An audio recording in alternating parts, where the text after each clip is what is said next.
Hi, what's your name? My name is Ling. What's your name? My name is Craig. It's nice to meet you. Nice to meet you, Craig. Where are you from? So, I was born in a town near London, but I live in Thailand. Right now you live in Thailand? Yeah. Okay. And where do you live? I live in Vietnam. Okay. What area of Vietnam? It's in the north, and I live in a city. It's named Thanh Nguyen. Okay, that's nice. Yeah. Okay, and how old are you? Right now I'm 13. Right now? Yeah. Okay, excellent. So you are a student? Yes, I'm a student at the secondary school. Excellent, okay. Yeah. And do you like school? Yes, I like to go to school, but in school I don't like a few subjects. Okay, which? Like math, history. Yeah, two. Okay. These two. Yeah. And what are your favorites? I think it English. English, excellent. Yeah. Okay. So, how do they teach you English in school? In school we are like the teacher just teach us a few small conversation. Okay. They teach a little bit grammar and listening, but not much. Okay, so when the teacher told me that if you don't know how to say some words in the English book, yes, so turn on the back of the book, so you will see the phonetic transcription. But Okay. it's funny that the teacher don't teach us the phonetic transcription. So how can we say it when we don't know how to read, how to pronounce it? So it's very funny so when I see that, I'm very curious that what is the IPA. So I come home, I search on the Google, and right now I can speak like this. So you taught yourself to speak English? Yes, a part of it I learn on internet, but I think like most of the time when I learn English, I learn it from my extra class. Excellent. You have extra classes. Yes. Okay. And are these in school or at a different school? It's not in school. That my neighborhood, or I think is like my friend, is my dad's friend. Yeah. He teach English. So so I come to his class and learn it. That's good. Okay. Yeah. And in your school, are the teachers native English speakers, or are they from Vietnam? They from Vietnam. They some words. I think they are very good at grammar, but I think their pronunciation is not good. Some words they are pronounced exactly like Vietnamese, and I don't agree with that. Yeah, so I in classes I pronounce like my teacher is wrong, but when I come back home I talk to you like this, I speak like this. So it's a lot of difference. Yeah. So well, will be lots of differences. I am from the United Kingdom, so I speak British English, whereas American English, which is commonly taught in schools, they use different pronunciations for a lot of the words. So it's not necessarily wrong. It could just be like American and British English different. Yeah. But do you ever correct your teachers? Yes, sometimes. Yeah. Okay. I have a grammar question, like how to read like the word a, like a book. Yep. Yeah. So a book. So in English, the word A, if it's front of the word, the pronunciation, it's like, okay, so an apple, the A, the apple, it's, I don't know how to say it in English. I will take it this. Wait a minute. Can you explain to me that the word A and N, what is the difference? Why do you say A and An? Yeah. Okay, yeah, I can try. It's very easy when speaking to say the difference between A and An, but sometimes I say it and I don't realize why.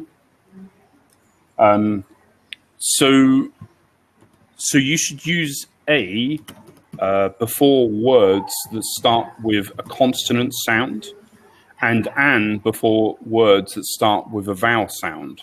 Oh, okay. Also, yeah. So the word like a special, like almost every English words that if we begin with vowel sounds, the pronunciation is actually the same. But like the university, the word it, the begin of the English word is the U, but the pronounce it the ya sound. So we use the A, not the N, right? Oh yeah, that sounds right. Yeah. So do you go to university? Yeah, I studied law. Okay. So the students at university will get off in summer?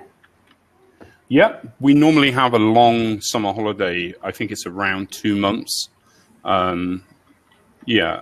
So yeah, there's normally quite a long break in university in the United Kingdom for students. It's around 2 months, I think. Yeah. So do you think that teachers' salaries will be equal to the doctor's salary someday? Say again, the teachers' what? The salaries. Their salaries. No. Yeah, I think so but if right now, if we stand up for that, the salaries will be equal to doctors. Would you stand up with? It's difficult for me because I'm in Thailand. If I was in the United Kingdom, then I would have a different job. I wouldn't be a teacher. But in Thailand, I don't, as a foreigner, I don't really have any rights. So I'm not allowed to stand up for anything because the Thai government will say, you could just go home now. So it's very difficult for me to try and fight for anything in Thailand. In the United Kingdom, people do fight for higher wages for teachers, but it's very, very difficult. Because the thing is if you put the wages up for teachers, that means that people have to pay more tax, and people don't want to pay more tax. Yeah, in Vietnam is too. So you think that it should be? Well, of course, yeah. Because if you think about it, teachers are responsible for shaping and developing children to become adults. So you want them to be as highly skilled and as professional as possible. So the next generations who live in this planet will have the best chances for when they grow up, for their children, and for them to be responsible citizens of the planet Earth. However, there's so much bureaucracy. Do you know the word bureaucracy? I haven't. I can you write it out? Sure, no problem. Yeah, thank you. Bureaucracy is just like silly rules. But there's so much bureaucracy that it's so difficult for teachers to do their job well. They can't offend people. They can't. They have to treat students in a certain way. And it just becomes very difficult for them to do their jobs efficiently. And also, like, for instance, the sizes of classes. When you have classes which are too big, like 20 or 30 people, then it becomes almost impossible for a teacher to spend any one-on-one time with a student. Yeah. And to do something like learning another language, you have to have talking one forward and backwards like we are now. Yeah. It's so difficult to teach another language to a large class, because you can teach them grammar and you can teach them to read, but listening and speaking is almost impossible to do efficiently in a classroom environment.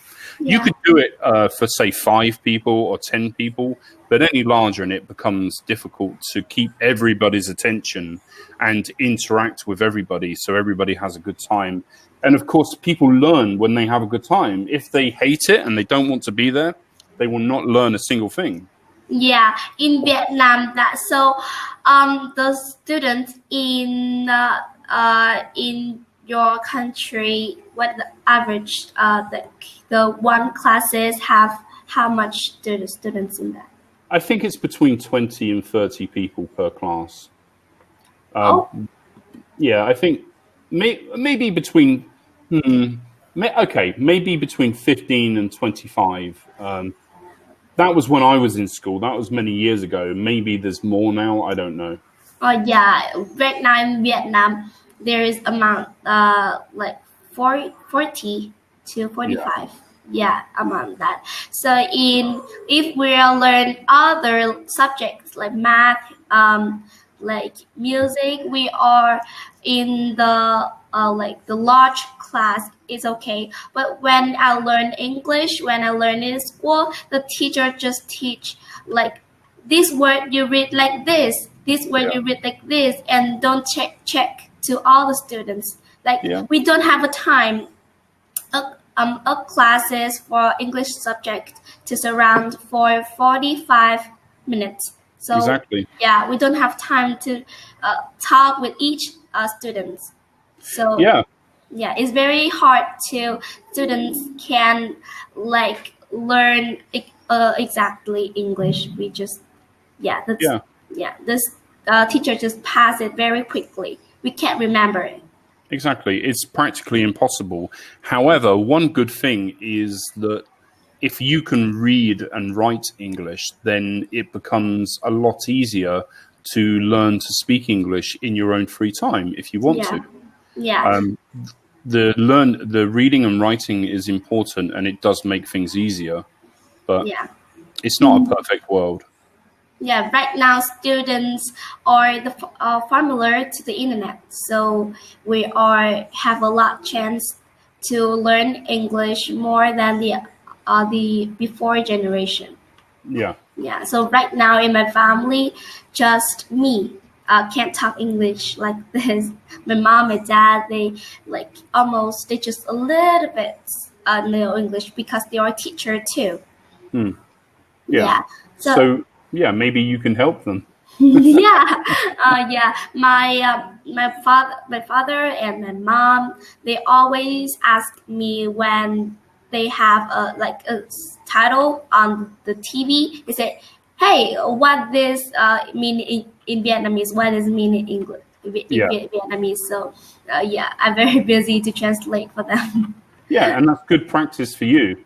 Yes. And I think that when you try and teach somebody else something, it makes you understand it more because you have to think about it. And I think by teaching English, I'm a better person because it's been so long that I've been in school that I've had to relearn a lot of the rules which I had forgotten about. Yeah. Do you see any of my skills that need to improve it? Well, I think that sometimes you've used perhaps an interesting way to get to the same result. There is an easier way to structure your sentences. But I think for the fact that you're 13 years old and you've taught yourself a lot, I think that you're an excellent student and you're doing very well. I think in just a few years' time, you're going to speak very fluently. And the nice thing about you is you don't sound like a foreign person speaking English. You have a very good accent when you speak English, which is one of the best things to have. So when you become more fluent, I think you will find it very easy to trick people. You are a native speaker. Thank you. So right now my time is running out. Have a nice day. Bye-bye. You too. Bye-bye. Bye-bye.